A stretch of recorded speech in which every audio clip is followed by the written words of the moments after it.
Greetings, everyone, and welcome to the 279th edition of Cinema Effect, the podcast where we review and talk about a different movie every single Monday.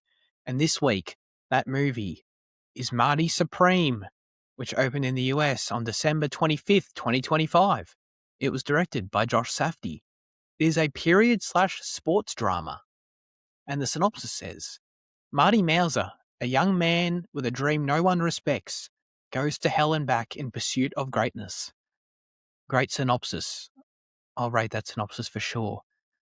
Fitzy, Marty Supreme, what'd you think? Go for it, sound off. Were you hyped for this movie going in? Yes, I was hyped.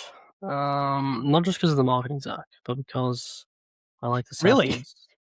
And this is half the Safdies, so was half as excited as Uncut Gems. No. Yeah, no, I thought it was great. I thought it was very exciting. It felt very authentic despite these faces that kind of feel like they shouldn't belong in the 50s. You know, they're such like modern faces. Some of them, like Kevin O'Leary, being in this film and pulling it off, and Odessa and Timothy. But I don't think Odessa has a modern face. She does in I Love either, LA. actually. Oh yeah, like she's got like piercing and like in makeup and shit. Yeah. Anyway, back to what I was saying. Yeah, no, I had a great time. I thought it was very exciting. It was the whole middle section, although I get people's kind of frustration or whatever with the middle section being long, but that felt very, very Uncut Gems, very Safdies in the chaos and the hustle and everything. Oh yeah. But this film, it really came together for me. Just with the whole, ambitious youth thing and how that transpires, how that evolves, and it's just a good film about that theme, about the pursuit of greatness, through a kind of childish kind of lens, So yeah, I thought it was great. Excellent. This movie is absolutely excellent. Speaking of excellent, this is super engaging. Pretty much every moment pulls you in. And I've got to say, to top it all off, you guys know I love when a movie has an ending that completely changes the way you see the whole thing. And that's exactly what happened for me. So I was walking out even higher than I was already on this film. I was having a great time watching it. But that ending, man, awesome stuff. So yeah, awesome film. Highly recommend from me. Jaden, you've got a bit of a caveat to throw out there for the audience of your experience. Yeah, miserable theater experience for this one. Projector was shit, and the Dolby Atmos just wasn't working. Was the sound better or worse than Furiosa? I'd honestly still say better. Which is fucked. Yeah. Okay. Furiosa was just such a timid movie sound-wise. Yeah. No, like I was keen for this because I like Timmy, but I think this kind of confirms for me that, because like I've only seen Uncut Gems, I didn't like Uncut Gems at all, and I think this confirms that I just don't like the Safdieisms. Because I didn't mind the first 30 minutes of the movie where he's playing ping pong, and he's playing his game, he's interviewing people and he's talking shit, and it's all like it's all more traditional sport film. And then when you get into that, I don't know, next hour and a half period where it's just him running around, I just don't give a shit. I guess I never like there's such a sense of urgentness that I just don't buy into it. I didn't buy into it on Uncut Gems. I just don't buy into it now. Like I don't know what it is that it doesn't work for me with their formula. Like, because I can tell what it's trying to achieve, obviously, and like I can feel it in a sense, but it just doesn't click with me. Like nothing fully clicked with me. And then I just think I got confused because like two of the guys look really similar, and then I was like, "What's going on here?" I was like, "He's got his dog," and then but he's saying hi to him in the fucking ping pong club and shit like that. You know the guy that lost his dog and the old guy that was in the ping pong club that he somehow knows. Oh, I never even considered that, but Dude, I mean, they look so similar to me that like in that one shot where he gets out of Tyler the Creator's car and like it kind of just follows him and he walks into the club. Like I thought that was like a time jump because when he gets into it and he speaks to that guy, I was like, oh, 6 months later, I was like, you know, they're like mates and shit like that, and then I was like, oh.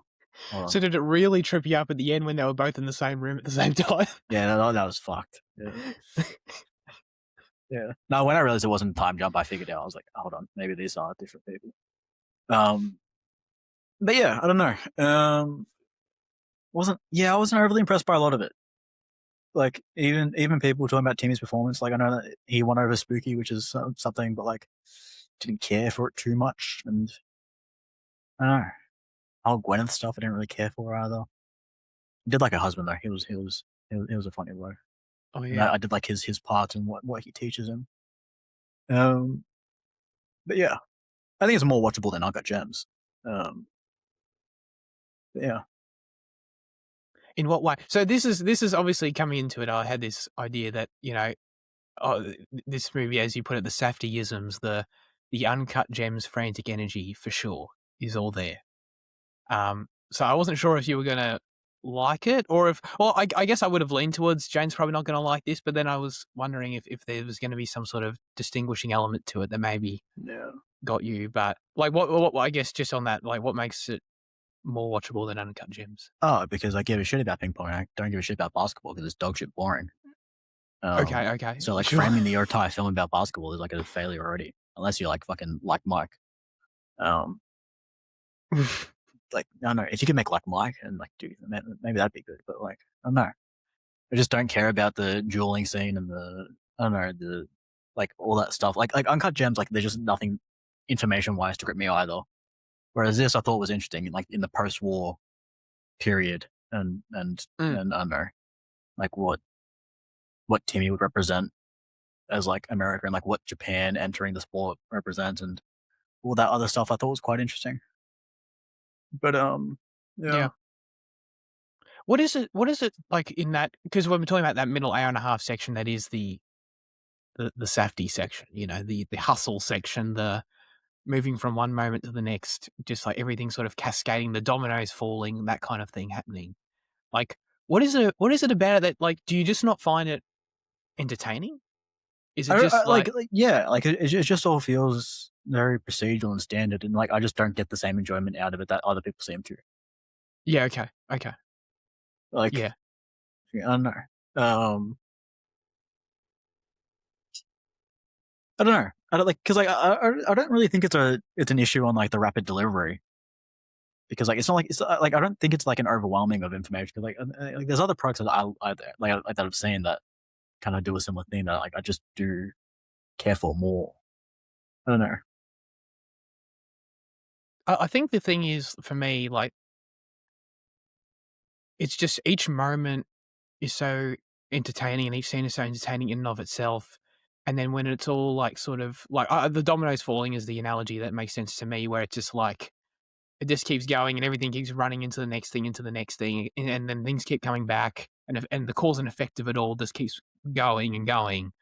That it's just like I'm just sitting there in the theater, just fully invested, just like can't believe, like, holy shit, like, oh god, now it's this, now it's that, now it's this, like, and just like cringing a lot of the time, and you know, like kind of going holy shit for some certain things that happened, and that's I think like that's the desired effect. I'm pretty sure. So it works for me. Is that the experience that you had with it, Fitzy? That section of the film? Yeah, well, I kind of didn't know if the film was gonna like do that kind of thing, just because of the time period, and it seemed like I don't know. I thought it would be more focused on the kind of ping pong. So like when we get to that whole middle section, Yeah.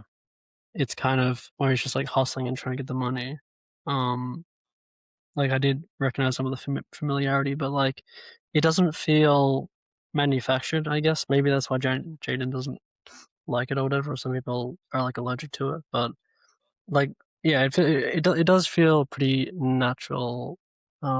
the way it moves from like one calamity to the next.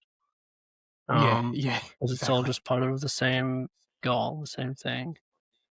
So yeah, no, it was great. Well, what are like the differences with Uncut Gems then, I guess, is because like I'm with you 100% where like I didn't see the trailer or anything for this movie. I knew it was Timmy, ping pong, Safdie. So okay. But I thought it was gonna be more about ping pong specifically, whereas like ping pong kind of was more just like the basketball, as Jaden sort of mentioned, like the basketball swap in, where it's just like that's kind of the sport that's there, but it's, you know, really at the end of the day it's about the chaos, it's about the you know, the grind and everything going on in, you know, Timmy's world trying to get money. So in that sense, like it is a lot like Uncut Gems in terms of like what's driving the plot forward, and that cascading situation is very similar that the protagonist is in. But then what? So then so the structure of that is obviously quite similar, and then immediately evoked it for me. But like, what is the difference as well? Like, because I don't think this film's just like 1A, 1B with Uncut Gems exactly. I see the similarity in that respect, but what is it that's different? You know, what is it that feels not the same as what Sandler's character is going on in that movie?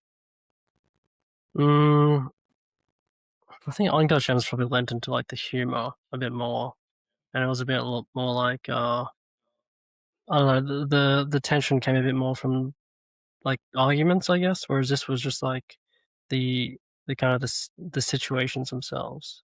You know what I mean? Mm. Yep. Because like there's a lot of yelling in Uncut Gems that was like that could have been like grating to someone like Jaden, I guess. But, Yeah, because it's yelling and not arguing. It's just people screaming at each other and just going in circles. It was fucking boring to watch and listen to. you talking about Uncut Gems or like in this? Yeah, Uncut Gems. Yeah. But yeah, it was definitely less present. Like even the, you know, was he a mob boss? I don't know. He kind of had the he Oh, had the all dog the guy? requisites of the mob boss. The what? The dog guy. The guy with the dog. Yeah. Like even he didn't really raise his voice as so much. But the tension was just sustained kind of naturally, and it was less. I mean, I was laughing. Like I found the situations just kind of absurd and comedic in themselves, but it wasn't any kind of forced humor, I guess, which Uncut Gems was like a bit of that. Yeah. So I guess that's one of the That's differences. true.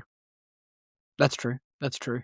Yeah, there's for me, I was laughing a lot at like I guess especially towards the latter half of like just laughing at how like what he has to end up resorting to, and basically like he gets closer and closer like to he just grasps at every straw, any straw he's given remotely, he just grasps at.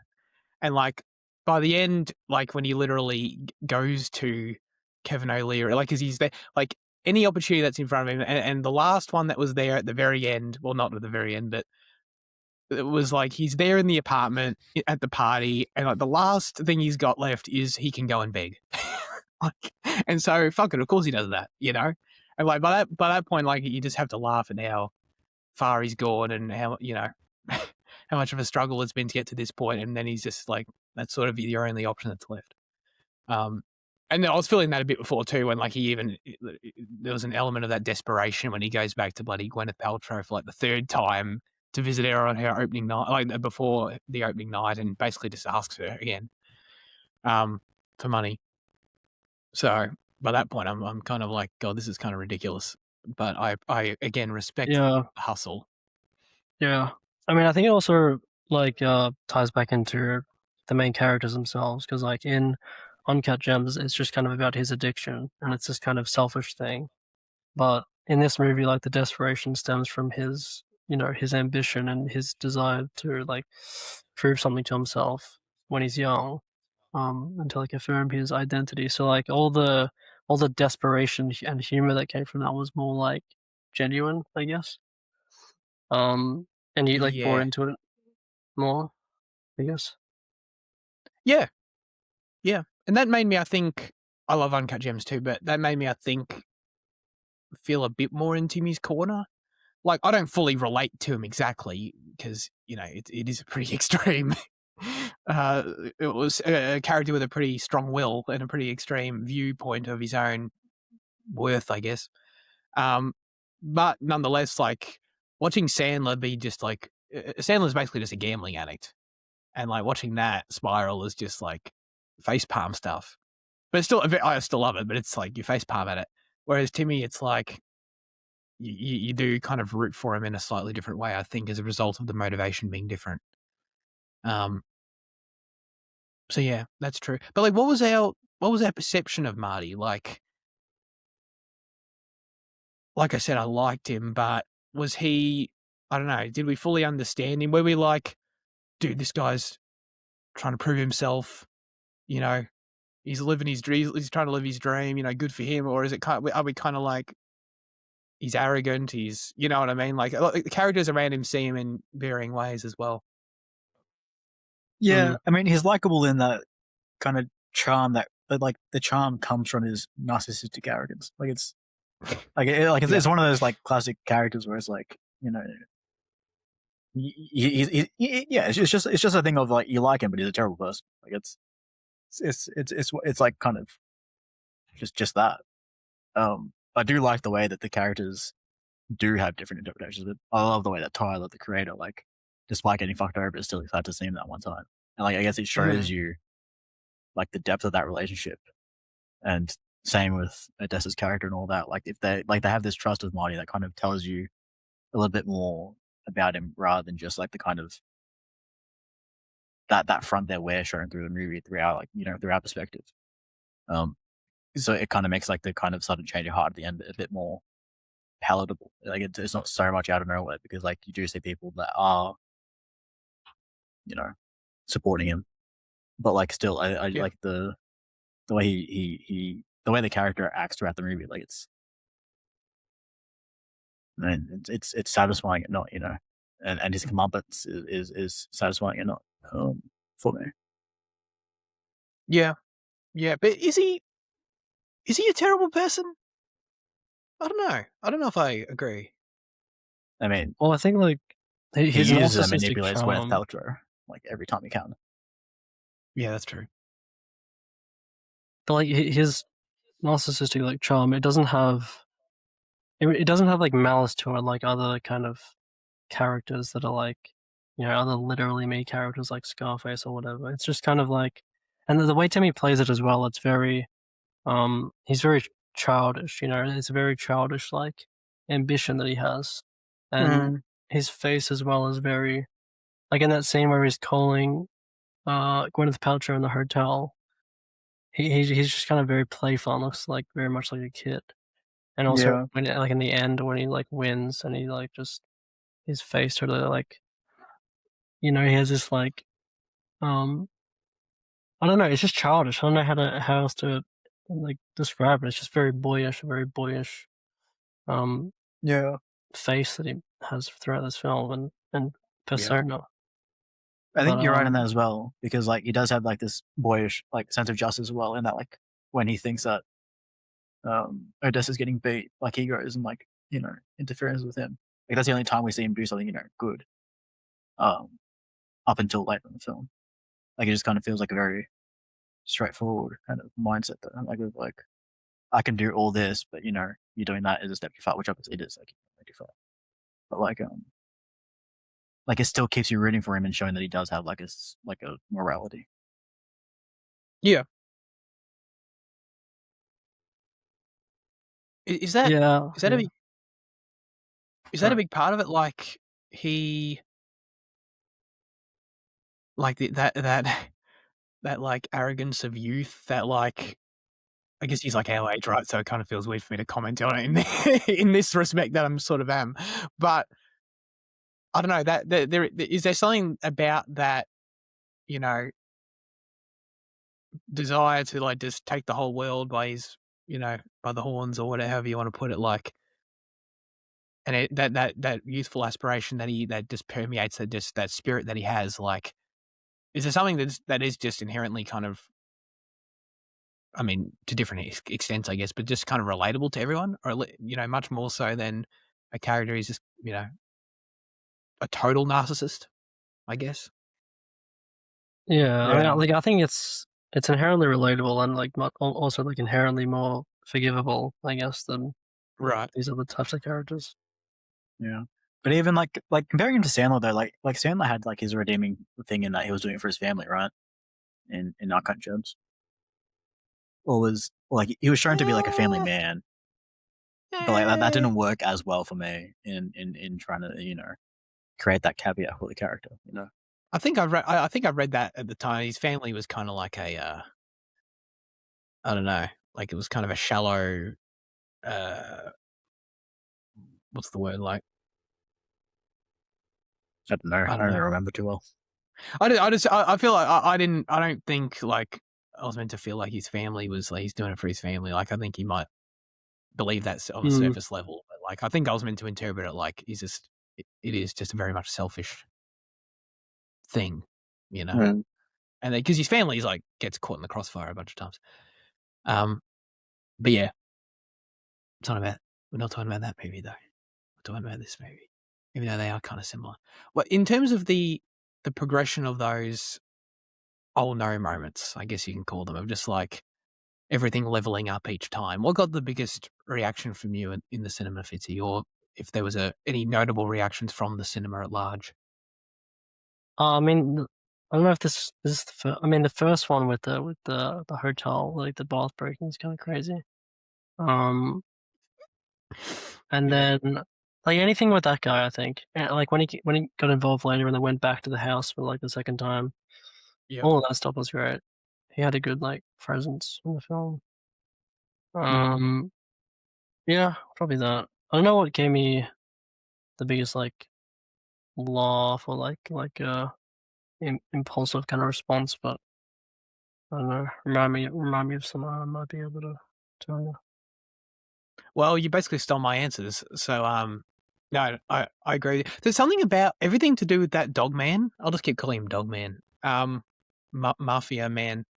It's weird because like it feels like it fits in perfectly and it fits in really, really well, but it also feels the most like kind of separate to his world of the table tennis of the characters that he's sort of been around or that he's inserted himself with. It feels like the most just kind of side thing attached that's sort of just an unfortunate like repercussion of events, I guess.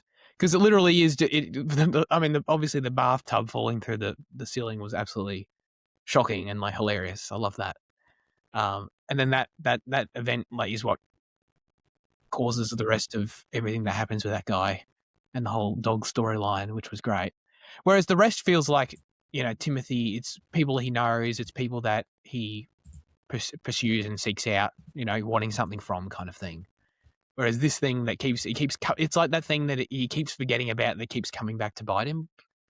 And that's the effect it had on me. Like by the time you get towards the end and he's got he's you know, Kevin O'Leary spanked him and he's coming back from the night and it's like he's got his ticket, you know, he's going to Japan. And then this dude with the dog again turns up and like I'd forgotten about him too, but like that moment had a perfect effect on me where it was like, I mean, this had to come back. Like it makes perfect sense it was going to come back. If I was less in the moment, I would have been more self-aware that this thing had to come back and they had to, you know, where they left it wasn't quite right with the dog. But I just didn't see it coming. I was kind of like, oh shit, I really thought I was clear here. I thought we had it. And then this fucking, of course, this guy needs, you know, and I forgot about Odessa was with the guy with the dog and all that. So that was a really fun moment for me. I'm just like, holy shit. Now we've got to go and do this whole fucking shootout, which was sick. So I basically agree with you. I enjoyed all the stuff with the dog man and how it derailed the story in a really fun way that felt seamless, I guess. The actor is Abel Ferrara, who's like a famous director. But, yeah. Really? Okay. That's cool. Like I think one of my least favorite moments of the film was when Odessa tried to bribe him on his own, like to get for the money from the dog. That was so poorly done. That felt manufactured, like that.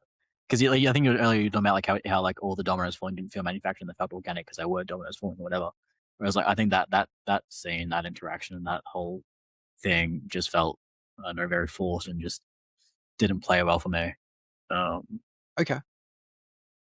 I think that's probably like one of the more glaring moments of it where like I can like that's sort of somewhere I can actually I just identify where like I just like straight up didn't like whereas with most of the other hustle and bustle stuff, like I'm like I don't really know what I don't like about it. Whereas like that scene just felt awkwardly constructed in the way that it's in its escalation of the guy getting stabbed and the other guy pulling the gun and then her getting taken away. Like it all just didn't feel right.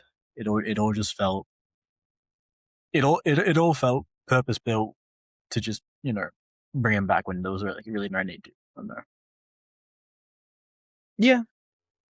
Yeah. I enjoyed it, but I get what you're saying in that like it was probably the moment in the movie where that felt like the most like it was really poorly done. Like the whole for me it worked in that like I just took it as like Odessa's like what's her name, Rachel? Odessa, let's keep calling her Odessa. It just felt like she was completely in over her head, which was fine. So I think it worked in that respect. But like, yeah, it was like absolutely like she was real dumb. It was really badly done on her part. So I get not being able to buy into that. That makes sense to me. How do we feel about her in the film? And I do want to go back to, and we put a pin in it, but I want to go back to if she has an old looking face or not. Not Dude, like if you look at other photos of her, like a lot of the photos look like she's got like nice iPhone 2020s. I get without makeup and everything, like what they did in this film, she looks, like she could fit anywhere. But usually she doesn't look like that. Yeah, okay. I mean, you've seen I Love LA, so I'll take your word for that. No, I've never seen. What's the other thing? I've never seen this chick in my life before this movie. Like, so is she new on the scene? So she was in Until Dawn last year. Yeah, okay. I mean, I think her popularity is like fairly new, like this year, but she has been in other things. Okay. So like this photo here, I feel like she has like an oldish face. Get up the chat. Oh yeah, for sure, dude. Yeah. But she totally reinvented her look there. Like that was all like in the last 6 months for like the I Love LA press. I feel. Yeah, maybe it was. It's like the only photo that of her looking like that. But even like if you like the one underneath that, like where she's in the black dress, like I think her face still there looks classic-y. It doesn't look like that modern to me. Yeah, I don't disagree. I haven't seen that. Why is that? Is that on the Rotten Tomatoes thing? On the link I sent, it was like the second image afterwards, like in like the suggested part.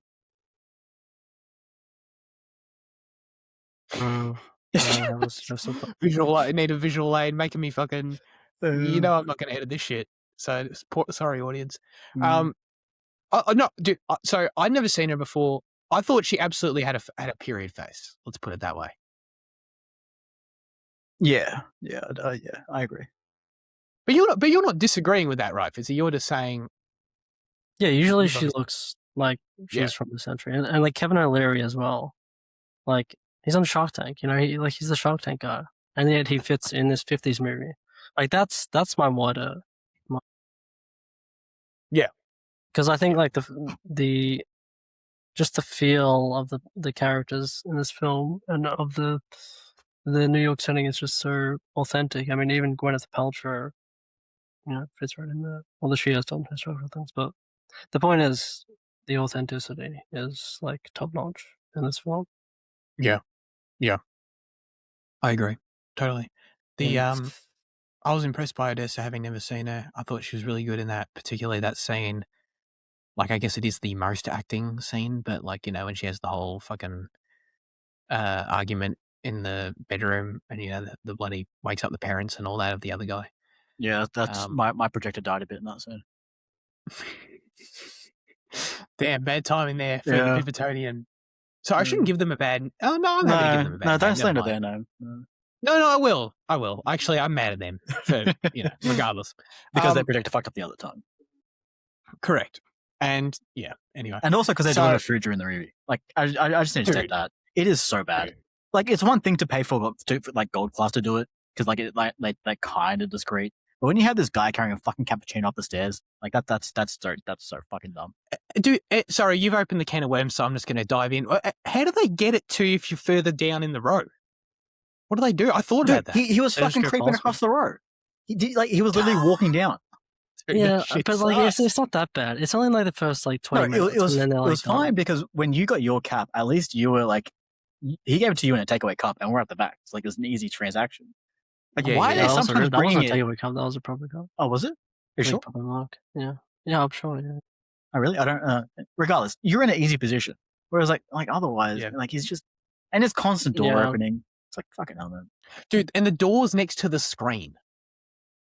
Yeah. Like, look, I'm not asking them to. I get it. Like, you have architectural limits, right? But like, the fucking exit sign, and don't even. So I was before we even had the whole like rage quit situation occur. I was already a little bit mad when we got there because we had seats that required fucking pillows to elevate us. To see that was fucked. I was Like- I was either in your side or in Spooky's side trying to read subtitles the entire time because the person in front of me. Oh yeah, I was like leaning. and then when that yeah. person raised their arm like that, I couldn't see at all. Yeah. Like yeah. it was, yeah. Dude, when you have to have fucking pillows and you know it, that's not. And also, like, it was really hot. I understand that. I had the fucking aircon going on in my left ear the whole time. As well. Really? Yeah. Anyway, Can we specify that this was not for this film? This was for. this was another film weeks ago. So sorry, but no. Okay. I guess I just did my 5 minutes of giving the Pivotoni a bad name, and I said their name again. Anyway, Yeah, support your local fucking film industry. support your local cinema because indie you cinema like guys. supporting the industry, don't you, Zach? I do, and I would still rather go back there than other. Anyway, so although maybe that is what's going to push me over the edge. I was very impressed by Odessa in the argument scene, and in general, I thought she fitted in nicely. I go with Fitzy, and dude, Kevin O'Leary was my standout of this movie. Did you feel that strongly about him? I thought it was awesome. Yeah, I mean, like Yeah, people are right yeah. in saying like he was pretty much, he played a version of himself, and that's probably, I mean, maybe he does have acting ability for playing other characters, but like, it was probably the best way to go, like because he's not an experienced actor, having him do something that was similar to himself. But like, yeah, no, he was like super. He was just super fun. Like every scene with him was just super funny. It just had a great presence as well. So Yeah, absolutely. I mean, he's a TV personality. That's his thing. So like, it makes perfect sense that he has presence, and he absolutely has presence. Because like, it's not even like his character's funny or his character's really even doing much charismatic. Really, it's just he just brings a little something to it. Where like every time like it comes up about his son having died in the war, and then Timothée making light of it. And like his reactions to it, like it's not like these aren't joke scenes, but like he's just very entertaining to watch. Their back and forth, I found, like regardless of what it was. And then yeah, even like, and even in the more like dramatic stuff, like by the end, I do love the scene, like the whole lead up to him getting spanked, and it's like, I'll do anything, literally anything, and that was really fun. But like even by the time you get to the end and the final bloody ping pong match, and like they cut to Kevin O'Leary like 20 times like to get his fucking reaction to like what's going on, and like every time they cut to him, I'm like, I want to see this dude's reaction because it's interesting, and like I love his little reaction shots, and like the way he's like, you can see the cogs turning of like how this is affecting his fucking like the whole strategy of the advertisement event that it is, and like at first he's kind of like, oh shit. And then he kind of realizes, hang on, this can go in my favor still. yeah. And like that was really fun to watch. But also, like on what we were saying earlier, Timmy being this kind of childish character, he's like a perfect foil just because his narcissism or his focus or whatever, it has more like malice to it, and it's all like practicality. He's basically like the opposite of Marty. So he just he was the perfect kind of antagonist for him. The perfect foil. Yes, exactly. Yeah. Yeah, that's totally true. And I love that final moment he has when he goes and has that chat to him, like in the middle of the game. You know, that was great. You think it's That that was great. simple? Yeah. He tells him if you win, you're never leaving. That's what he says, right? You'll never be happy or something. I'm not. I think I missed like a line there. I'm not sure exactly what he said, but I thought he just said you'll never leave Japan, or you'll never be happy. Yeah, that's right. Oh yeah, he did say you won't leave like with me or whatever. But oh yeah. The wider thing was something about him not being happy. Yeah, there was a wider thing there for sure. There was definitely Sorry, I had the same. I think I had the same blank you did. There was like I really liked the scene, but it was like there was definitely something wider to it of like some sort of reflection on Timothy's motivations there. That was kind of like a bit of a pivotal moment. But yeah. Is Timothée? So he won the Globe. He's up for the Oscar. We're going to talk about that later. But is that deserved? Is he in the top contention this year? How do we feel about it? I actually haven't seen the rest of the category, so we'll get to that later, Jan. I just mean, it was just my way of bringing up how much we thought how strong his performance was. I'm a big Timmy supporter. I love him. Yeah, I didn't think this was like his best work, which I know a lot of people saying, it is. But like I think I still prefer him in roles from I don't know everything from The King to fucking Dune and even the Bob Dylan film. Like it's sure. I wouldn't really put this in my top 3 of Timmy. Okay, but you liked him in the movie regardless of ranking? Yeah. Okay. Yeah, I could say yeah. But I think I kind of feel it in a similar way to the way like people going on about Adam Sandler and Uncut Gems, like, oh my god, it's his best performance ever. Like no, like you're just wrong. Like it's nowhere near his best performance. Like I think that's how I feel about Timmy now as well. I'm like, no, he's done so much better in so many other better products as well. Like it's just And he's only 30. I thought it was younger than that. I thought it was like still 20s. No, not 28. I think he turned 30 recently. Yeah, I turned 30 recently. There you go. He's going to be one of the greats, Jaden. Yeah, I believe that, and I like once again, like I also think like all his comments about wanting to be one of the greats, I think that's fine. I think his mentality. Oh no, I think it's great. Genuinely, a lot of people that criticize him and say it's cringy and shit. I think like they're just I don't know, a bit soft. But like it's just a mentality that I get why they think that in this kind of day and age where it's a bit more taboo to say such. But like I think he's valid, and I think he is getting there. I agree. No, yeah. No, I just thought it was a funny comment to make. But yeah, no, I completely agree with you. Man, I like that. Okay, I like some of the specific comparisons you brought up. Are we taking this is directed at you, Liam? Are we taking Timmy in this versus? Oh god, I know what the answer is. I don't know why I'm fucking asking this. But like to me, Complete Unknown was like probably his actual best performance I've seen. Like where does this stack up? Is this better than that? Is this one of your favorite Timothy performances? I think other Timmy performances are more impressive. Dune's more impressive. Bob Dylan's more impressive. Even Call Me by Your Name is probably more impressive. But I think this is one of his most entertaining, at least, and I would definitely say one of his best. He's stepping into like a part of himself, but as I said, it has this very youthful like inflection to it, that makes it like not just Timmy, that kind of elevates it. So I think like it is so much of like just himself, but I don't think that makes it any the less like great or entertaining. So yeah, I think it's definitely one of my favorites of his performances.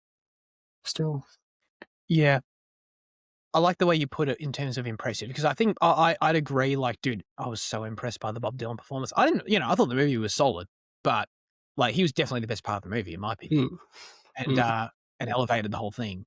So like, love that. But yeah, like This is definitely top 3 for me, for sure. I don't really... I guess Dune Part 2 it is an impressive performance, I guess. Yeah, I think that's hard to take away from him. That is impressive. Have you seen him in Wonka? True. No. That's an impressive performance. That's an entertaining performance. Oh God, I don't think it was that entertaining, but no, I mean, it was fine. It was good. He swung for the fences. I like that, but yeah, no, this has to be at least top 3 for me. I think I am still more impressed by Bob Dylan, like you said, but him in this movie I find so much more entertaining. He fits into it so well, and seeing him play what kind of like, I don't know the guy at all. It just, like to what you were saying, it kind of does feel like a sort of heightened version of himself more so, which I enjoyed a lot, and still doesn't take away from how, skilled he is. So yeah. I think it's very high for me. I wouldn't even put this in top 3 Timmy period pieces, performances. So you put The King over this? I put The King over this without a fucking second doubt, man. Very. I think it's fantastic in The King. I really do. Oh yeah, I think he's great in The King too, but I don't know if I'd put it over this. Really? No. I just love the way he plays the character a lot more. Yeah. No, I like The King. I'm a King guy. Don't worry. I like it. Yeah. How do we feel about his acne makeup? My projector was bugging out, so it was hard for me to tell. It was fuzzy. You thought it was the fucking pixels. Yeah. I didn't really notice that. Interesting. Yeah. I mean, like the blemishes, like the red on his face. Maybe he had the same projector as I did. Maybe. I can tell you a bit about it. The makeup artist, Michael Fontaine, applied pock marks, freckles, and nicks to Timothée Chalamet's face to give him a more weathered straight appearance. The effect was so convincing that Gwyneth Paltrow thought it was real and privately suggested to him that he try micro-needling to fix his acne scars. That's funny. No, this, I did know, I don't want to say like it fucking, stood out to me like a sore thumb or anything, but like I did notice this and I thought it was like, that's interesting. Like, I thought it was very good. I thought it added something to that, I guess kind of goes back to what we're saying about Odessa's face. Like, what is it today with all these actors' faces? But it just integrated him very well into the setting, I found. Okay. Made him feel much more like, because, I'm thinking Timothée Chalamet now, one of the biggest actors on the earth. He's 30 years old. But it made me really, that extra little bit of that little 5%er that made me believe in Marty Mauser, the 23-year-old. Obviously most of the magic is his performance, obviously, but it was, I liked it. I thought it was a good choice. I think just Timmy's so beautiful. I don't recognize the imperfections. Goes over. You overlook them. I think yeah. I think there was a similar thing that happened with fans. That happened with between him and Gwyneth Paltrow, because I think there was a whole thing on Twitter, Instagram, or TikTok, one of them. But people were like, oh, that this mega famous celebrity, he's got acne scars, and they're like, oh, that makes me feel better. And then I was like, oh no, it's just fucking fake. And they're like, oh, exactly. I feel like shit again. Yeah, don't worry. Timothy doesn't have acne scars, guys. He's above acne scars. He's better than us. Mm-hmm. Oh man. This is related to what we're saying, but I did want to ask about how we felt about the period piece aspect, because this is just maybe a product of me not seeing anything beforehand, but when it came up at the start, this is 1952, I was like, what? I had no fucking idea. Yeah, I thought it was an 80s film as well. An 80s film? Yeah, I knew it was period. I just wasn't sure how period. Okay, I thought it was a modern film. I had no fucking clue. But so yeah, how do we feel about the 50s? You mentioned, I think, the post-war stuff earlier, Jan. How much that added to it. Yeah, post-war for both wars is one of my favorite periods. I think it's just such an interesting time. Where there's both people around. Sorry? Where there's veterans from both around, kind of thing. Or people who've lived through. Oh no, both. I mean, sorry. In that, I mean post-war, World War I and post-World War II, as in two separate periods. I understand. Yeah, they're both very interesting periods that I like to when films are set there. I think one of the most interesting things to me was actually Gwyneth Paltrow's character being a fading star so young into the business. It's I think that's an interesting angle that I haven't really seen before. and I really liked, and I liked I liked the exploration of her character and trying to revive a career and all that shit, and like I said before as well about like just the race stuff with Japan, and then Yeah, like, it's all, yeah, because I didn't know they had a travel ban like fucking South Africa did as well. Mm. But yeah, like stuff like that's cool. That I appreciate adding flavor to stories. Yeah, the Japan stuff was important for sure. How that Mhm. all played out and going there and stuff. That was neat. Yeah, I just liked it because I didn't expect it, and I really loved like every scene like on the street. Not there was a ton of it, but like running around the streets of New York in the 50s was cool. Yeah, actually, I'll probably direct this more towards Liam because you probably couldn't tell the difference. But like, how'd you feel about like the 80s music that was like Oh yeah, non-diegetic? that was sick. Yeah, I loved it. I love the version of Forever Young that they had. Yeah,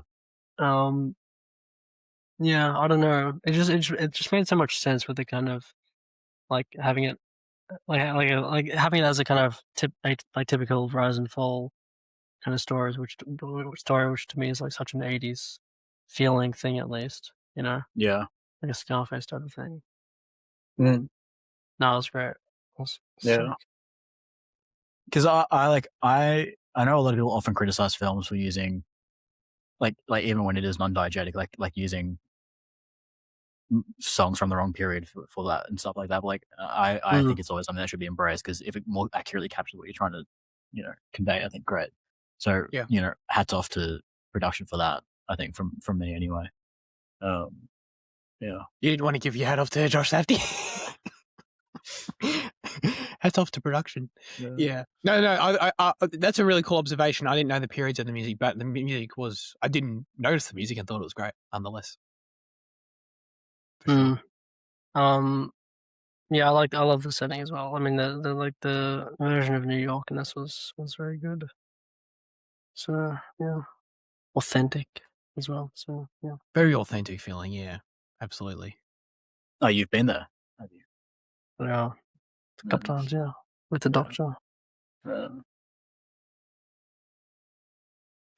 Oh man, what is it with the Safdies and having this real? I mean, we've already talked about it a little bit, obviously, but there's more to talk about in terms of the Safdies bringing in these real people, non-actors, into their Well, movie. this is Oh, proven to be yeah. a very big issue for them in the last week. Well, they're not famous people, are they? That you're talking about? Well, the guy that the guy that The guy. the actor that they were using, like he was like the whole thing is like he was a criminal. He was in prison, and like they still wanted to use him. I Because, see. for authenticity reasons. Let's keep it on celebrities, Jen. Let's keep it on celebrities. And but he was an actor as well, I think. Well, like he tried acting or something like that. So like he wasn't like. Let's keep it on celebrities. This problem. Let's keep it on celebrities, and because like who was the basketball player in Uncut Gems? I can't remember. It was, I mean, Kevin Garnett, or was that his name? Yeah, that's what I was thinking. Kevin something. I think. Yeah, I think that's his name. And getting integrating that, like obviously here. I mean, he played himself though, so I guess that is a bit different. It's not. There's no one plays themselves in this movie. No, but there was also like The Weeknd. Oh, who also played himself. So, yeah. Oh, The Weeknd. Yeah. Fuck, you're right about that. Yeah, and he was a creep in that too. Julia Fox was. She doesn't play herself though. No, but she's like a celebrity that they're pulling in. Yeah, absolutely. You're absolutely right. Yeah, so they've got a thing for that, and this continues that. How do we feel about, dude? I didn't know that was Tyler the Creator. I'm super ignorant. I'll just say that. Like you see, I really like people. Yeah, go for it, please. Yeah. I was gonna bring it up because I saw a post earlier like where people were clowning on him and saying like he's a musician that should stay away from films forever. And I disagree. I thought it was great in the film. Yeah, I do like Tyler, like his music wise, but like also like whenever he pops up in like something like when he pops up in regular show and shit like that, I eat it up. I know he doesn't like me being a fan, but big deal. What is that a reference to? He doesn't like his fans? No, he doesn't like his white fans. Really? He doesn't like his white fans? No, he's complained about how his audience is so white. Yeah, I kind of get that. I've often complained about how our audience is way too white. You know what I mean? So do you think so? I can relate. I thought stats-wise it wasn't. Nah, it needs to be less white for sure. Okay. Dude, no, he integrated so well. I didn't realize I didn't know who he was. I just thought he was a fucking actor. Mm. I guess that's the best praise I can give him.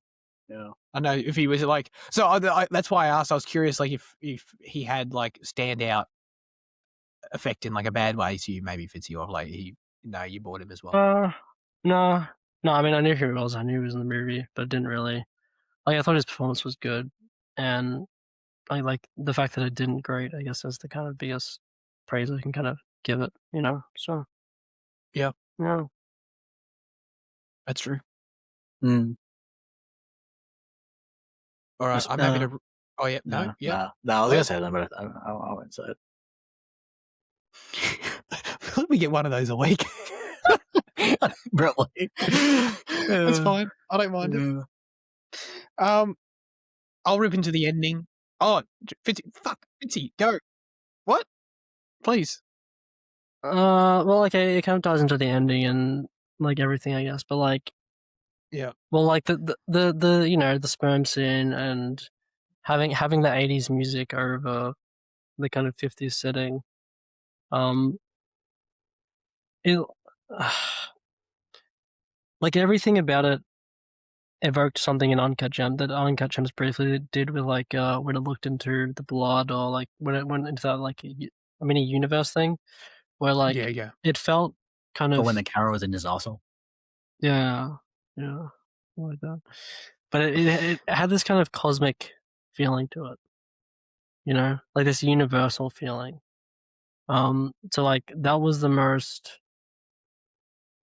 I kind of felt like it came back at the end, but like just having this film set back then, and with all these characters that are either like old and dead now, and having the film being about like the creation of life over like 9 months, and having the non-diegetic music being not of the time period, all that stuff worked together to create this kind of cosmic feeling for me, this like universal feeling of like life and youth, Yeah.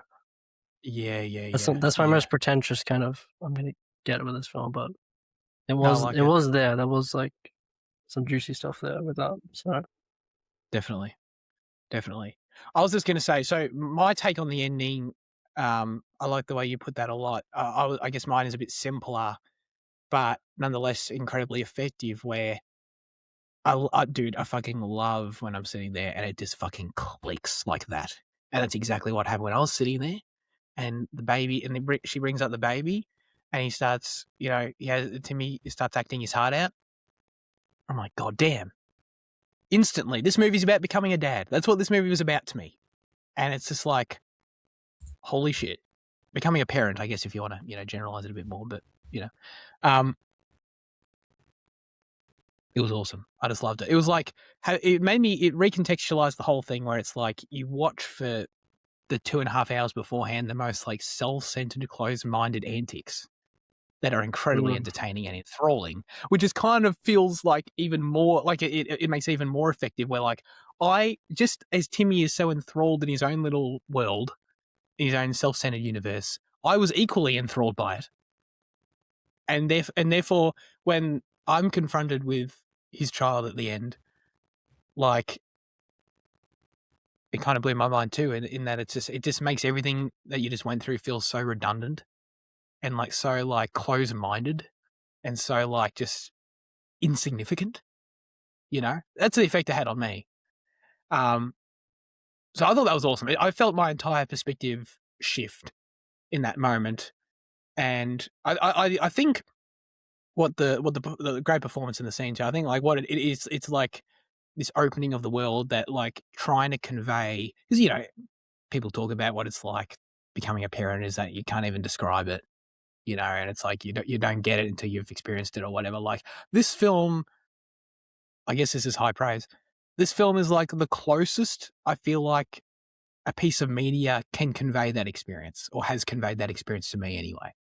And I doubt it's like actually parallel or anything, but you know what I mean? Like it was able to convey something that reminded me of that.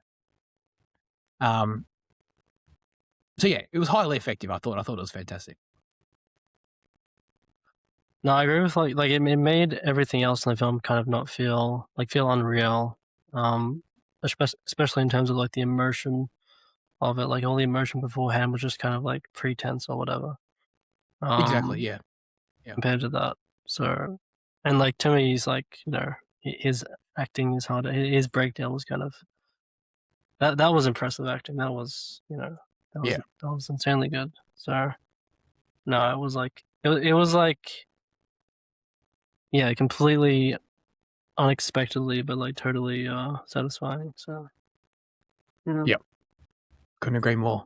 Yeah, he sold it so well, and it made, considering like, dude, that's the thing, is that like the previous like 15 minutes specifically were like the whole final table tennis match, which like represented the culmination of this 9-month journey we've been on with him, and the culmination of like, is he the best is he the table tennis champion? Like, you know, like the catharsis of his ego, all this stuff.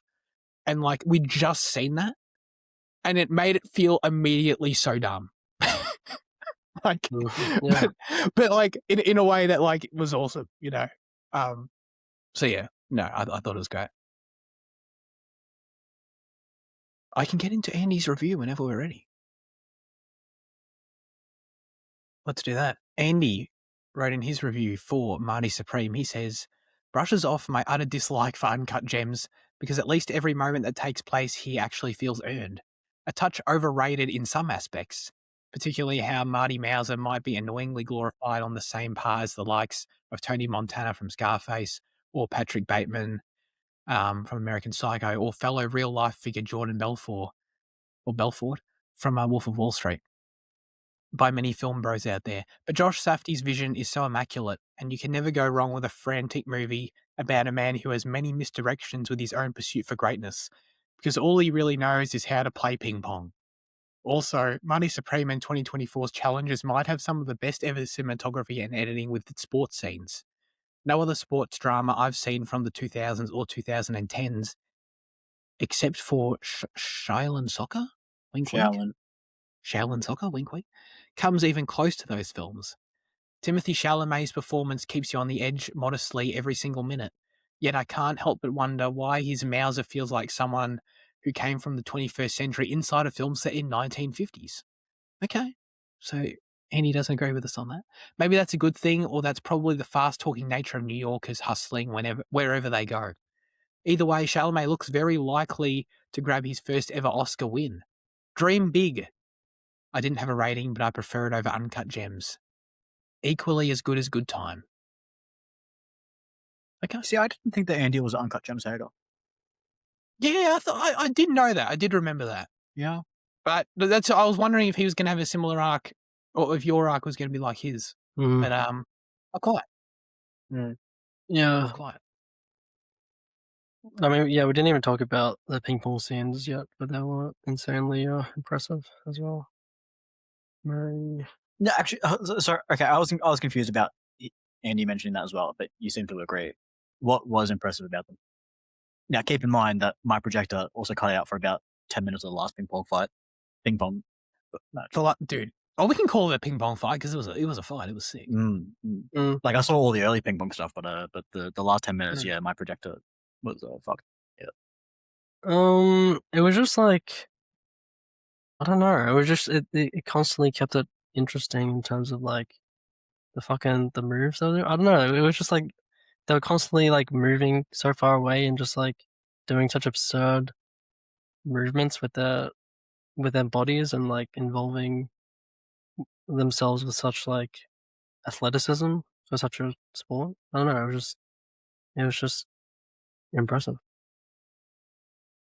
Yeah, I thought there was a lot of reverse shot when I was in the earlier scenes. There's definitely not at the end. No?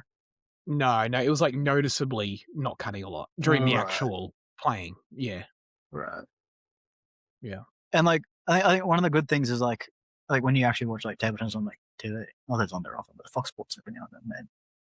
Or like, you know, when they like throw around it. Like, I like the fixed kind of like far away perspective because like that does show the distance that they make and like all that stuff. Whereas like in this one, it all felt quite tight. And like I guess it goes to a different effect of like showing the intensity because of the tightness, but like you know, it didn't feel like those variety of shots, you know, earlier on. I thought. Yeah, it's not. Between It's not other than the crowd, like it cut the crowd and then cut back to him. And I think maybe there was a few shots from the crowd, but like it didn't feel like it felt standard. It didn't feel like I don't know. It didn't feel as he was describing it like being like, you know, one of the best shot sporting scenes and stuff like that. But I thought maybe there was a lot he of- was referring to the last ones, maybe. But I thought there was a lot of variety to like the way they played as well. Like sometimes like Timmy would like hit it close or like do a fake out or whatever, and there was a lot of like spinny shit.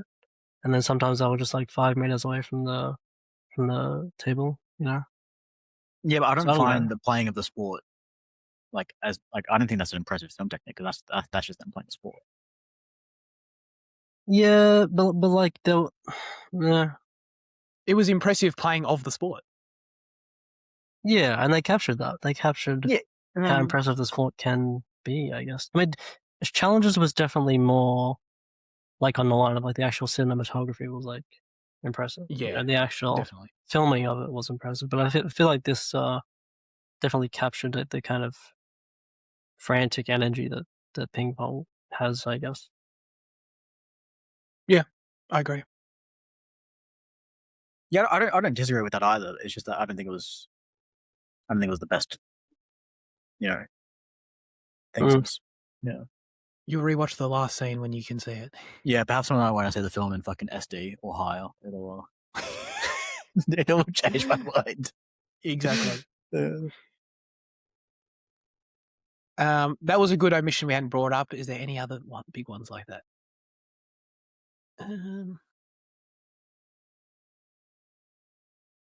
I was really annoyed by the ping pong hustling at the bowling alley. I just hated that scene. I just thought the actor was just so over the top. The guy that was playing. Oh, against. the And guy I that just- they meet there. It was just so abrasive for no reason, and it like I get it, Safdie. I get that's what they do, but like I thought that was pretty miserable. Okay. So like, you wait. So what about the actor you didn't like? It just felt so like exaggerated and like it's like, oh yeah, but the lane wait babe, I'm fucking playing. Oh no, let me go. Like it's like fucking hell, man. Like that's another case of where like, because I also agree with Andy's point about Timmy's character being someone transported from the modern day into the 50s. Like he doesn't belong at all. And like I think that's fine because Marty Mauser is meant to be a fish out of water. But like that guy felt like a man from the modern world put back there in the wrong way. Okay. Maybe they needed to put. Well, I mean, I guess you disagree with the Timothy thing too, but maybe they just needed to give him acne. They would have made it better. I like the montage where it like gets the rock from Egypt. And I thought you know, the scene with the honey and the concentration camp, that was Oh yeah, I forgot about that. really Oh my well god. as well. Yeah, agreed. Yeah, definitely. That was a lean-in moment for sure. Yeah. All right. And Gwyneth let's get to our Paltrow was great as well. We talked about her, but yeah, she was great. Sorry, shout out Gwyneth. Let's get to our final verdicts for Marty Supreme, Jaden. I'll give it a 6. Probably. Yeah. Caveated 6. Yeah. This is a 9 for me. Easy. Fitzy.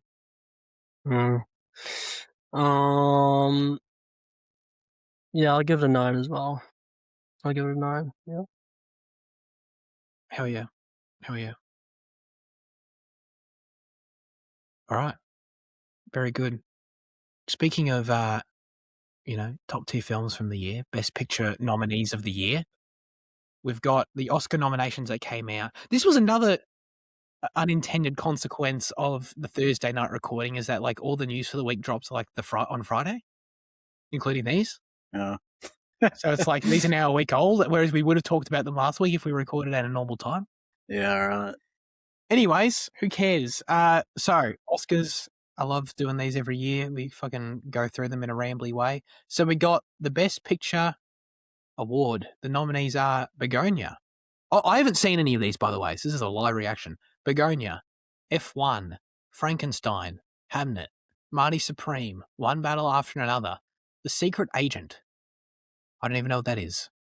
It's Sentimental it's got Value. Wagner Moura. I don't know who that is either. You know the guy from Civil War. Not Jesse Narcos. Plemons. Well, I see him now. Yeah. Okay. So is that a foreign film? Yeah. Okay. Interesting.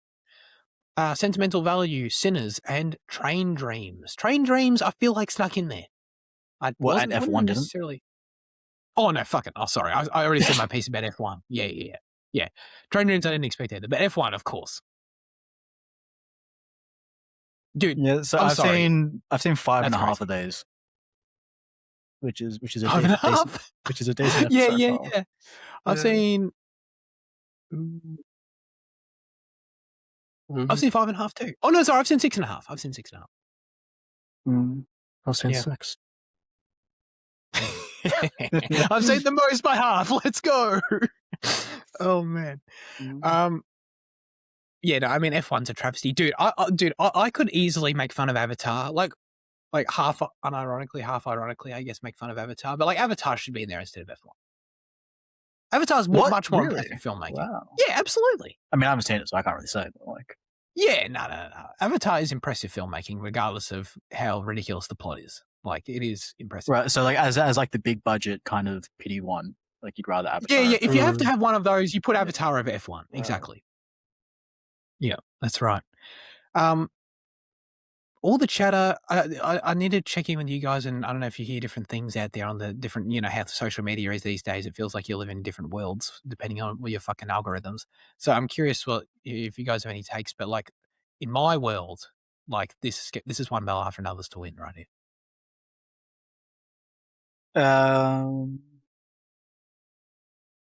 Yeah.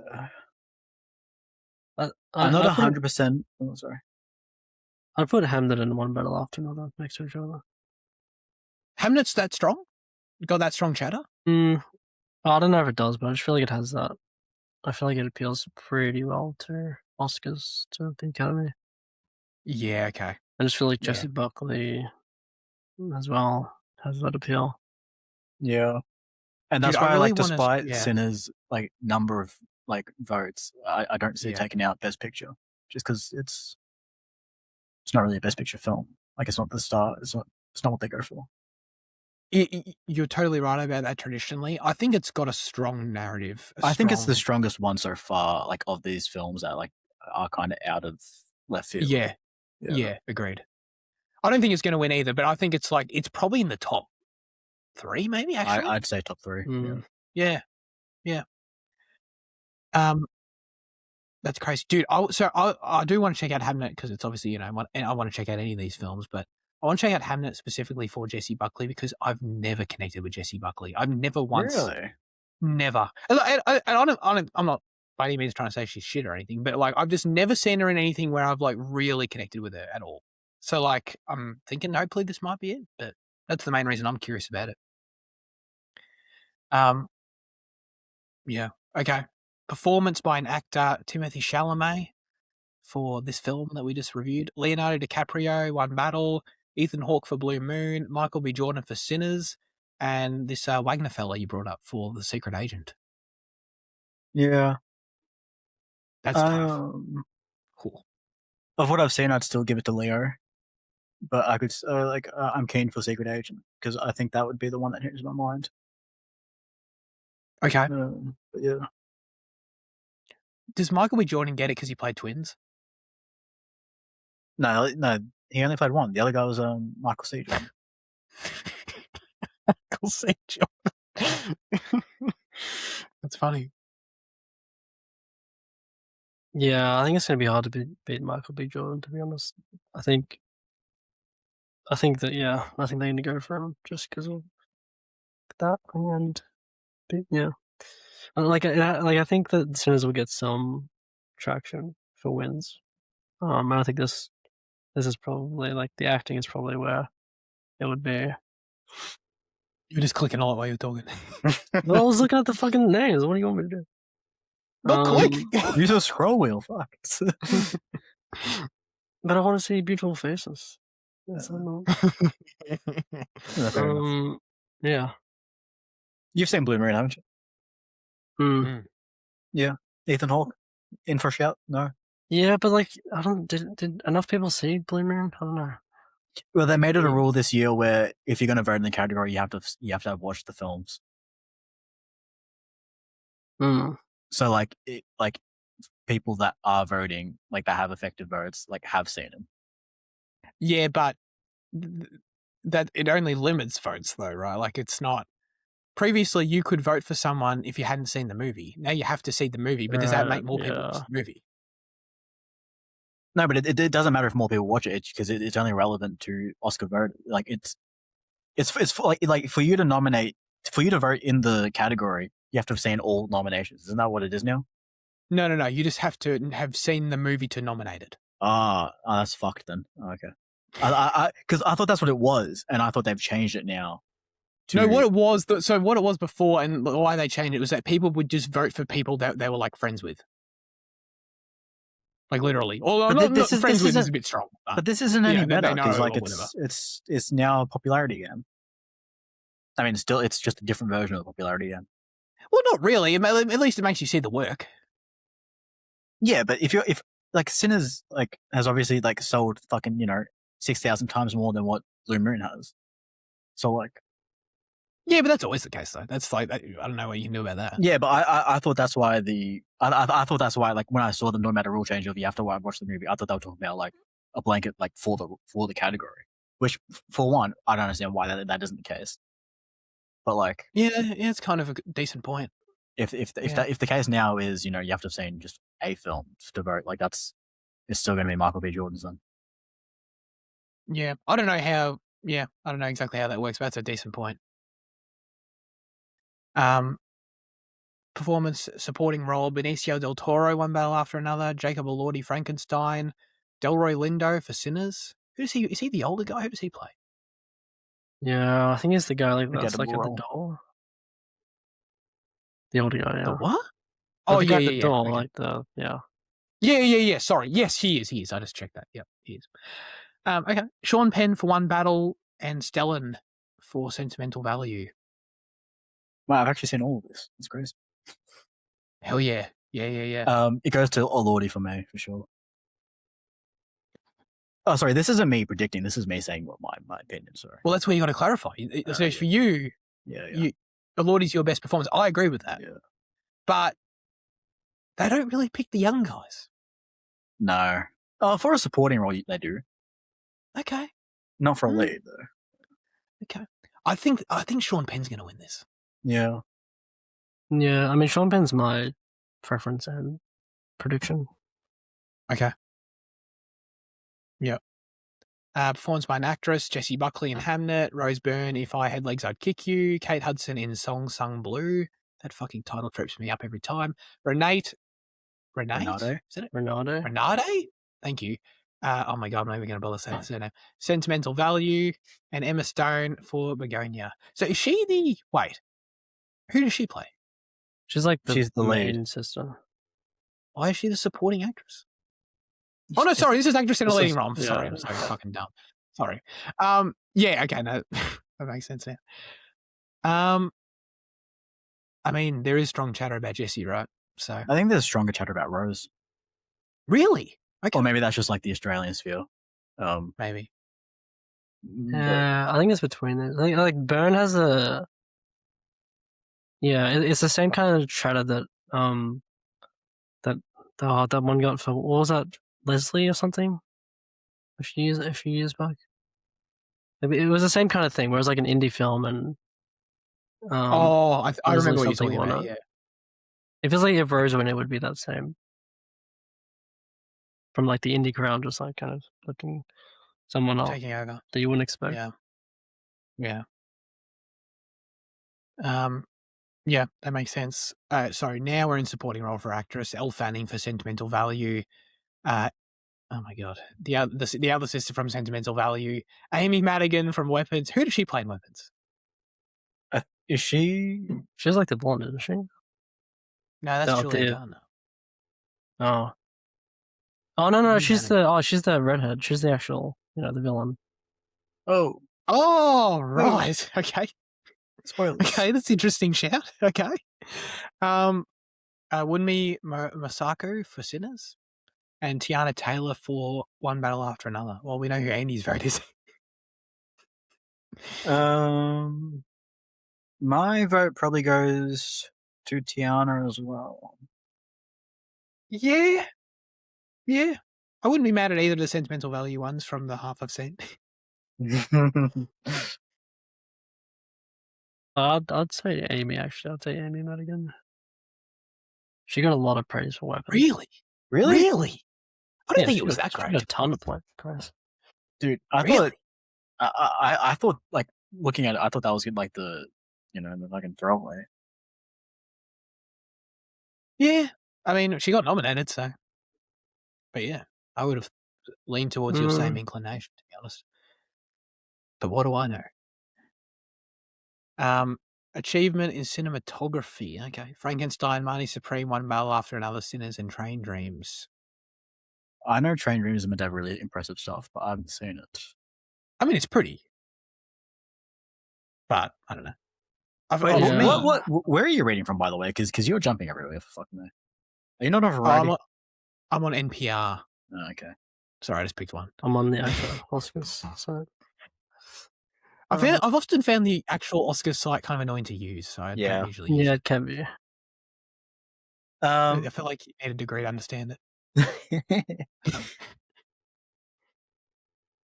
From what I've seen, I'd say Sinners can take that one. I'd be happy with that, but I feel like One Battle's going to win it. Yeah, I think One Battle will win it, but I think if I was to give one to Sinners, I think that'd be the one I can let go. You'll concede. Yeah. Yeah. No, I do hope One Battle gets it, but I mean, I mainly just hope Frankenstein doesn't, because like, why is this here? Like, it's like, okay, there's nature shots. That's the only reason. That's probably why Train Dreams is here too. Like, it's just like the Train Dreams is pretty. Train Like, Dreams don't get me wrong. good, yeah, but like it's the same thing. Like, Frankenstein is just there for the wide landscape shots. The cinematography isn't actually like that good. You don't think people in Frankenstein like all the weird fucking blue screen stuff? I think it's very Del Toro, maybe. They think it's Del Toro, it's his signature or whatever. I don't know. Toro selling out. Cool. Hell yeah. Director, Chloe Zhao for Hamnet, Josh Safdie for Marty Supreme, PTA for One Battle. Oh my god. Is it Joaquin? Sentimental Value Man? Joachim? Okay. Joachim.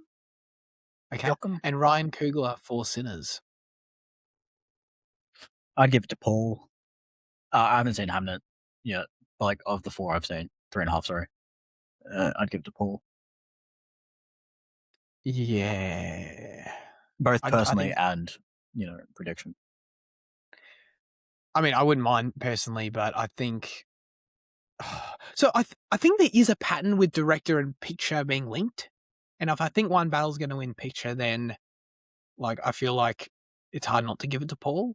With that being said, I feel like so much of the Sinners story is Ryan Coogler. So you mean the worst part of the film? I just mean in terms of like, the film's his vision, he made an original blockbuster and it's so him, all that kind of talk. You know what I mean? I guess PTA did the same thing, to be fair. Oh, no, that's based on a book. Never mind. Based on Vineland. But, yeah. I mean, obviously I want PTA to win, but like, this is honestly like a total toss-up for me. But I think if Hamnet wins Best Picture, then it'll also win this. So I guess it's just between those and Sinners as well. Yeah, agreed. I don't know if there's going to be conscious effort for it, but like I just feel like the fact that Anora took home, the fact that like an indie film took home director, screenplay, picture, and actress last year, I just feel like it's going to be broken up this year. Like I know, like okay, in all fair play, like you can't do that, but like I just feel like, yeah, I feel like that's going to be the case. So you're saying, you think either like Hamnet's going to win picture and Paul's going to win that, or vice versa? something like that. Yeah. Okay, Well, Yeah. if Hamnet, it's interesting. I don't think Hamnet is going to be able to take it all the way that Anora did last year. No, obviously I haven't seen it yet, so I can't talk about it quality wise. But like just feeling wise, like I just think that's what that they want to avoid that. Yeah, yeah. Maybe. But like Sinners was in the most. It did have like the most nominations ever or whatever. Yeah, it's going to have Yeah. the most nominations that wins. It's kind of set 2 records. Unless there's anything else you guys want to do, we can end on score, which is Begonia, Jerskin Fendrix did that. Frankenstein, Alexandre Desplat did that. Hamnet, Max Richter, One Bell After Another, Johnny Greenwood, and Sinners, Ludwig Göransson. I didn't know Max Richter did Hamnet. That's pretty cool.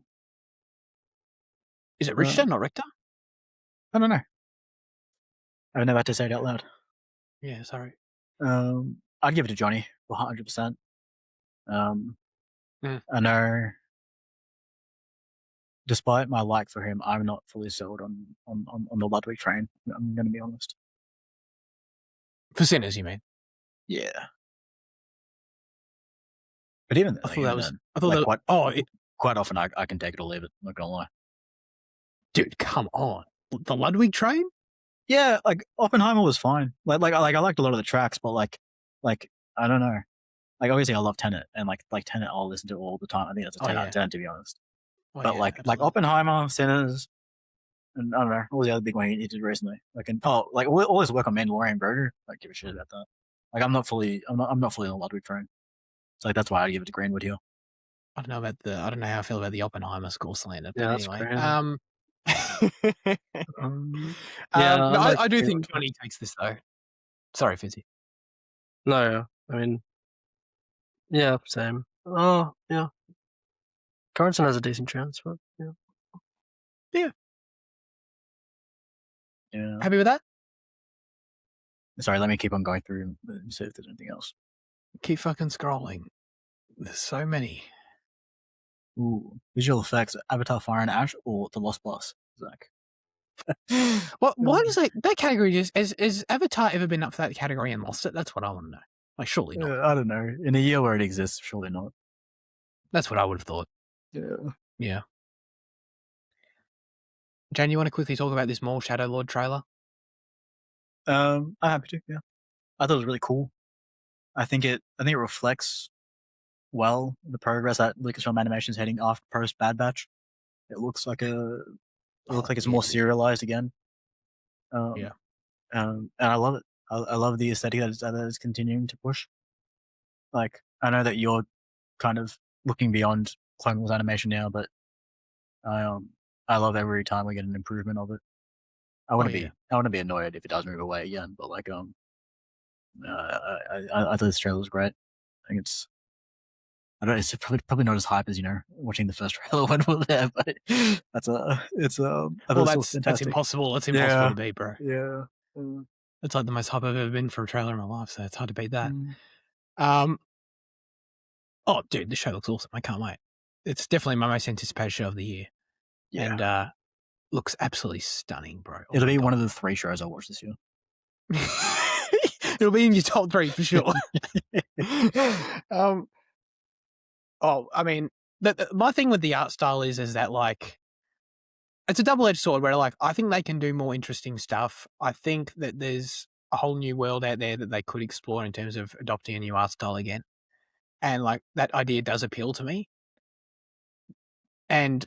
But it's almost just kind of like by default because of how long they've used this one, that the Clone Wars one they're still going with. But like, I love that art style. I think they've continued to level it up in the most amazing ways. And by the time you get to this trailer, it's like, it's unbelievable if you go back to season 1 of the Clone Wars and how good this trailer looks, and the fucking lighting in it is absolutely stunning. It's like the best looking animation like I've ever seen outside of Arcane, probably. So, I'm pumped. I don't know if you saw the stuff like they're doing fucking matte paintings and shit and fucking all this kind of practical stuff. No, I haven't heard. No. Yeah, they're going all out. They're doing like the Star Destroyers are actually fucking real models for the first time and shit like that. Oh wow. Really cool stuff. Really cool stuff. It feels like they're really just trying to double down on the craft aspect. So, and oh my god, who doesn't want to watch this show? Fucking Darth Maul doing shit, doing whatever. I don't care. And now, before people complain about Dave funneling money into this project because of animation, this was made before he was president. Yeah, I can't wait for the animation projects to triple. Yeah. Nonetheless. Who cares though? When is this good? I mean, they've been the best of Star Wars for the past 15 years, so pretty much. Yeah. That's fine. All right, well, I'll take that as a sign from the gods that I talked too long about Star Wars, which is probably true. So let's get to our highlights of the week. I'll pass it to you, Liam, just to be really mean. I mean, I don't really have one. I watched I finished Sacramento, which was a film with Michael Cera and the guy from Sky High. When did you start it? Michael. No, it was like within the week. It was watched. I was like testing someone's computer, just to like see the image quality. And so I just started watching like a random movie on it just to see what what Netflix was like on it. So that's why I selected this film. And then it was like a short film, so I like finished it later. Yeah, it was fine. Michael Cera was very funny in it, but not much else besides that. So yeah. I haven't got a ton either, but I will give the world, but mainly you, Liam, because you're the only person I think who's ever seen this show, and that's 6 Feet Under, because no one's ever fucking talked about this show. Have you noticed that this show disappeared from like fucking any cultural relevance? Yeah, it's kind of sad. It did. Yeah. It's weird though. Like, why? No one talks about it. I don't know. I just think like the other big shows have maybe a more widespread appeal, just because like Sopranos was like the mob and Breaking Bad and Dexter kind of. It's. I mean, it's not crime, so it doesn't have.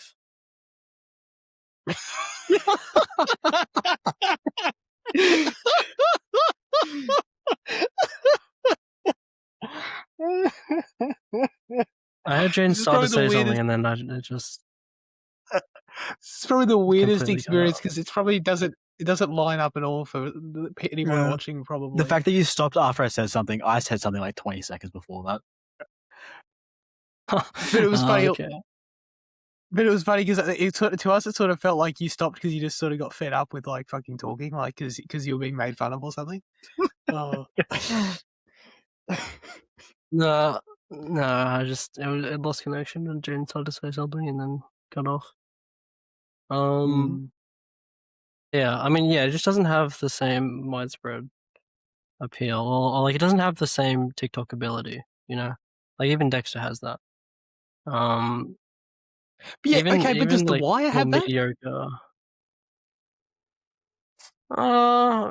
No, look, no one talks about The Wire unless they like just talking about how good it was like on TV. But like people do not bring up The Wire in any category close to like what Breaking Bad or other like big TV shows are. Yes, they do. People bring up The Wire as one of the GOATs.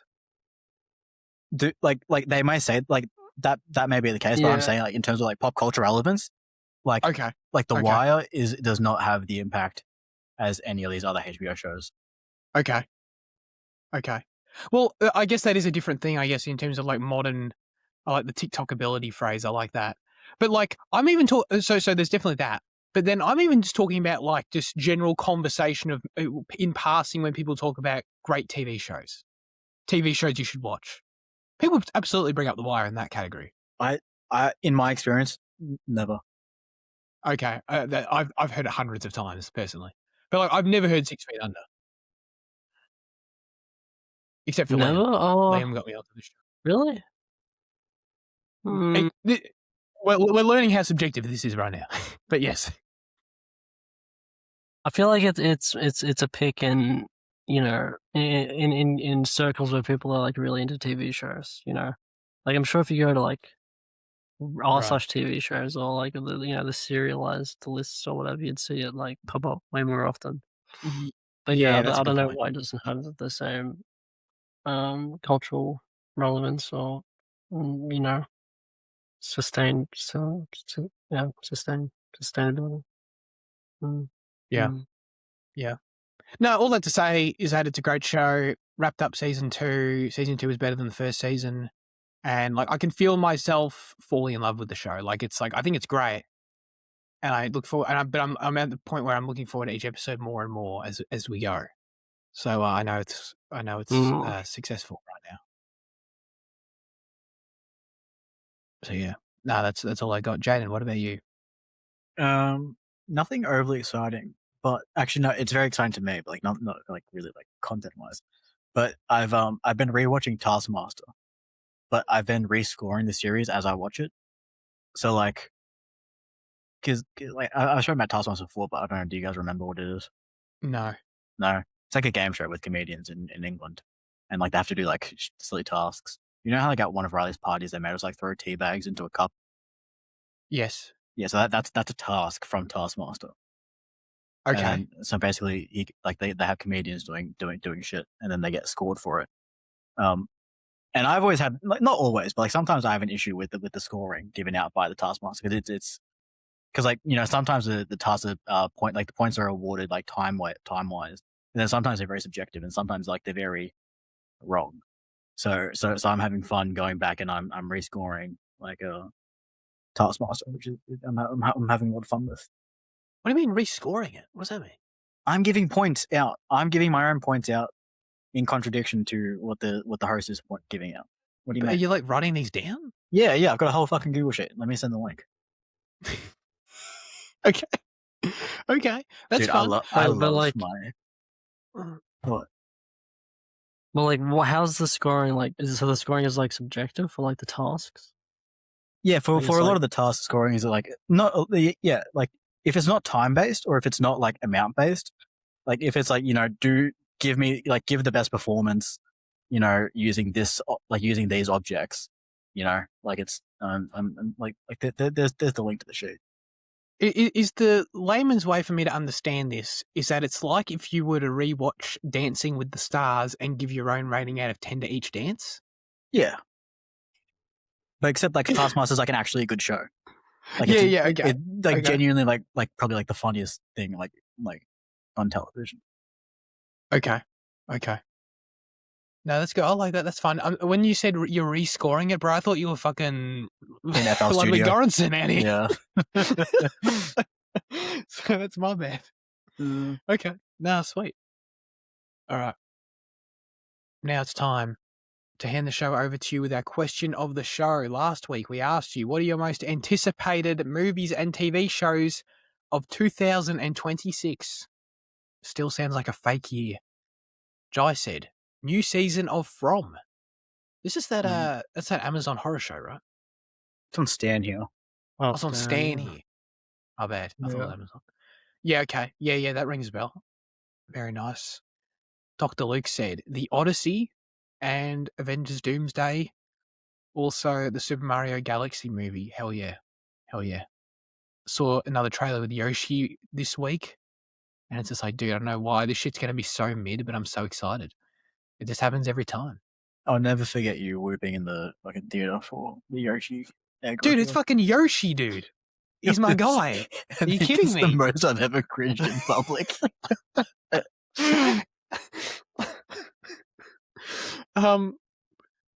Andy said The Odyssey and whatever else they'll announce at Berlin, Cannes, and MIF later on. Discord goes on, but I feel like those are the official answers I'm locking in there. Yeah. Okay. Vinci, do we have responses from the Instagram? Donna said Shrinking and The Pit. Well, we haven't got long to wait for those. I think those are like both coming out right now. Yeah, The Pit's had a few episodes come out already. Yeah, nice. Got to get through 6 Feet Under first. Really? You're not gonna dual wield? Not gonna. I'm not a big dual wielder. I might add a season break. I might wrap up season 3, and then if there's enough pits out, go to that. But Like it depends if there's usually enough I out. get it because like you're watching like older stuff, but like to not dual wield like a show that's coming out with something else that you're watching, like I feel this weird. I don't want to wait a week for The Pit. It's too good. I need to be able to watch it the next night. Right. Yeah, it's no Percy Jackson then. No, exactly. Let's get into our most anticipated movies and TV shows of 2026. Jaden. I think there's quite a few big movies coming out this year that I'm keen for. Yeah, there are. I think Andy's like comment is right about like waiting for more films to come out because like at the moment like there's only 4,000 films listed on Letterboxd for this year. By the end of the year that'll be like 30,000. It's like there's still heaps like that's going to come out that hasn't been announced. Yeah, but we're talking about most anticipated movies of the year. I don't know. Yeah. Are you really going to be most anticipating something you don't know about? Well, there's probably a project from a director that I just don't know about yet. I don't know. Oh, like okay, like you know on the more indie circuit. I don't know. It's like some horror guy's got something going on that you know I'm not 100% aware of or whatever. Sure. Yeah, but on that yeah on horror, Damien McCarthy's new film Hokum is coming out this year. Keen for that one. Resident Evil is getting another movie from Zach Kreger. So we got. Oh, he's doing it. Yeah, we've got a talented guy behind the camera. Well, that's important. Yeah, I mean, sorry, I love Paul Thomas Anderson. I'm referring to the untalented cast and crew of the TV show, not the films. And then in terms of like the big films, the big ones for me are Doom Part 3 and Narnia from Greta Gerwig. Oh yeah. Yeah, I say those are mine. You're a Narnia guy? I fucking love Narnia. Okay. So this is like I they're fall starting into the C.S. Lewis school instead of the J.R.R. Tolkien. Yeah, okay. But that's based on know. childhood memory, not current reading, so that could be wrong. But so you read the books? Yeah. Dude, I know nothing about Narnia. Nothing. Other than like it's fucking lion in a wardrobe or whatever. That's basically because it's in the fucking It's name. hard as shit, man. The lion's God. Like no caveat to it. He is just God. That's sick. Like the Christian God. Is he a cool character though? Like, is he sick to hang out? Aslan's sick as man. Okay, that's good. He literally dies and comes back. He's literally like, just God. He's literally just Gandalf. Yeah. Man. Okay, no, that's cool. I want to get into Narnia with this because I don't know anything about it, so that's cool. Yeah, Dune Part 3 for sure. The Odyssey for sure.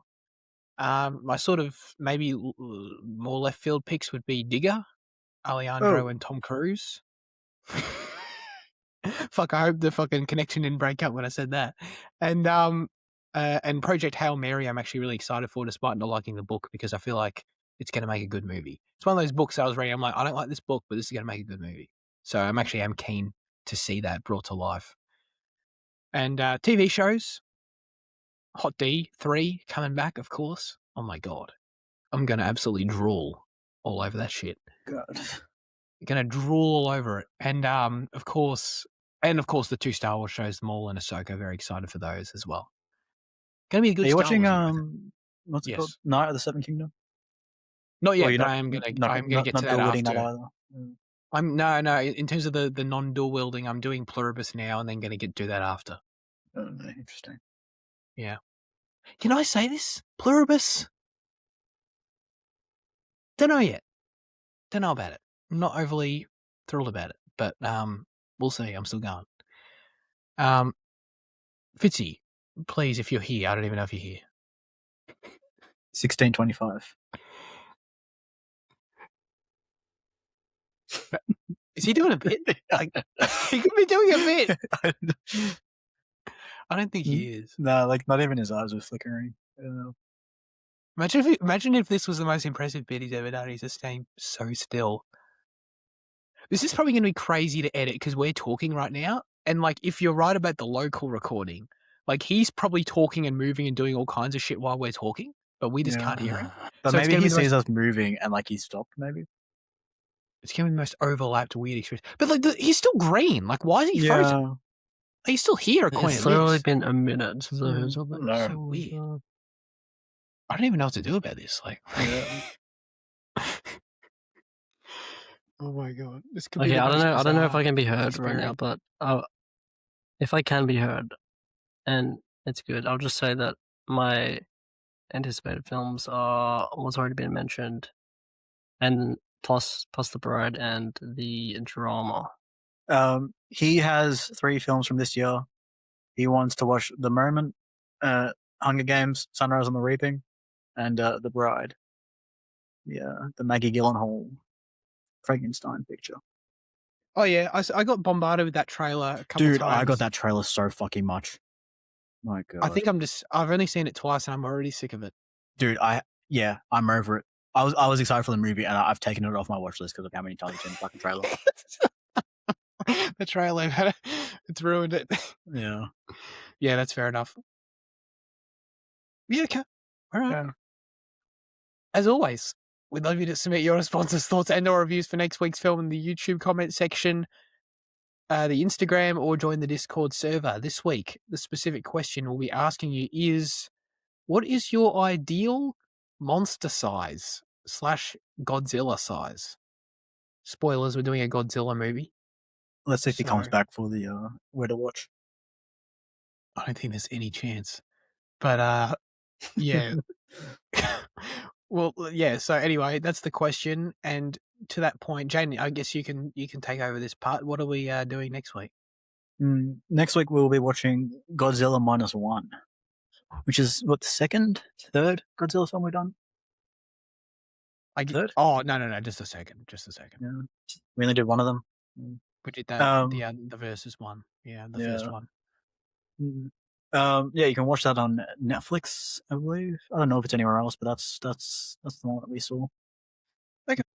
I know this film is very, very highly praised, but it's not really my thing. But I'm curious to see if it can win me over. My current theory with what's going on with Fitzy right now, considering he's still green in here, like, my current theory is that he can hear us and he's just watching us, but he knows we can't There's see no point. him. Yeah. So he's just watching as an audience member at this point. That's my theory. Because why else wouldn't you have left or refreshed or something? Do you want to interrupt the recording again? Maybe I don't know, just get it over with. Maybe, but then he's just looking at a blank screen. I feel like he can hear us. At least I want to believe that. We'll find out in a minute, probably. But yeah, that's it. I appreciate Liam and Jaden for joining me as always. Appreciate you listening. Have a great rest of your week and goodbye.